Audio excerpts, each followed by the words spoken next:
नमस्कार दोस्तों, आपका स्वागत है हमारे YouTube channel learning point with Abhishek में।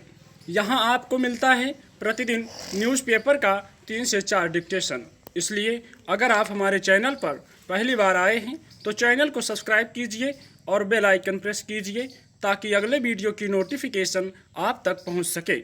वीडियो को लाइक कीजिए, अपने दोस्तों को शेयर कीजिए और अंत में हमें कमेंट करके ज़रूर बताइए कि आपको ये डिक्टेशन कैसा लगा। आपको मिलेगा 80 शब्द प्रति मिनट का डिक्टेशन। Ready, start. यह अच्छा हुआ कि दिल्ली और आसपास रेल पटरियों के किनारे की झुग्गियों को हटाने के सुप्रीम कोर्ट के निर्णय पर केंद्र सरकार ने यह कहा कि ऐसा कुछ करने के पहले रेलवे और दिल्ली सरकार से बात की जाएगी। इसका अर्थ है कि इन झुग्गियों को तत्काल प्रभाव से हटाने का काम नहीं होगा। यदि सुप्रीम कोर्ट के निर्णय का अनुपालन किया जाता तो करीब 48,000 झुग्गियों में रहने वाले 2 लाख से अधिक लोग सड़क पर आ जाते।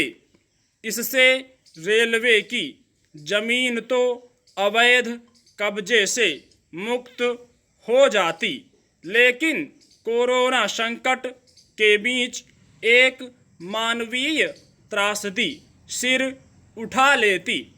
फिलहाल यह कहना कठिन है कि केंद्र सरकार और दिल्ली सरकार इन झुग्गियों को हटाने के मामले में किस निष्कर्ष पर पहुंचेगी, लेकिन उन्हें यह ध्यान रखना चाहिए कि रेलवे अथवा अन्य सरकारी विभागों पर बसी झुग्गियों को हटाना समस्या का फौरी समाधान ही है। यदि ऐसी झुग्गी बस्तियों में रहने वालों के पुनर्वास की उचित व्यवस्था नहीं की जाएगी तो इस तरह की बस्तियों से कभी छुटकारा मिलने वाला नहीं है। यह बात जितनी दिल्ली एनसीआर पर लागू होती है उतनी ही शेष देश पर भी। देश के लगभग सभी शहरों में झुग्गी बस्तियां इसीलिए पनप रही हैं क्योंकि हमारे नीति नियंताओं ने इस पर कभी विचार ही नहीं किया कि शहरी जीवन को संचालित करने में सहायक बनने वाला तबका आखिर रहेगा कहाँ। यह तो सब मानते हैं कि मजदूरों, फैक्ट्री कामगारों, ऑटो रिक्शा चालकों, रेहड़ी पटरी वालों, घरेलू एवं ऑफिस सहायकों के साथ साथ अन्य मेहनतकश लोगों के बगैर शहरों का काम चलने वाला नहीं है। लेकिन इसकी चिंता किसी ने नहीं की कि उनके रहने की समस्या का समाधान कैसे हो। कम से कम अब तो इसकी चिंता करनी ही चाहिए। इसके लिए उपयोग में न आ रही सरकारी ज़मीनों पर कामगार तबके के लिए बहुमंजिला आवास बनाने की किसी बड़ी योजना पर काम करना होगा।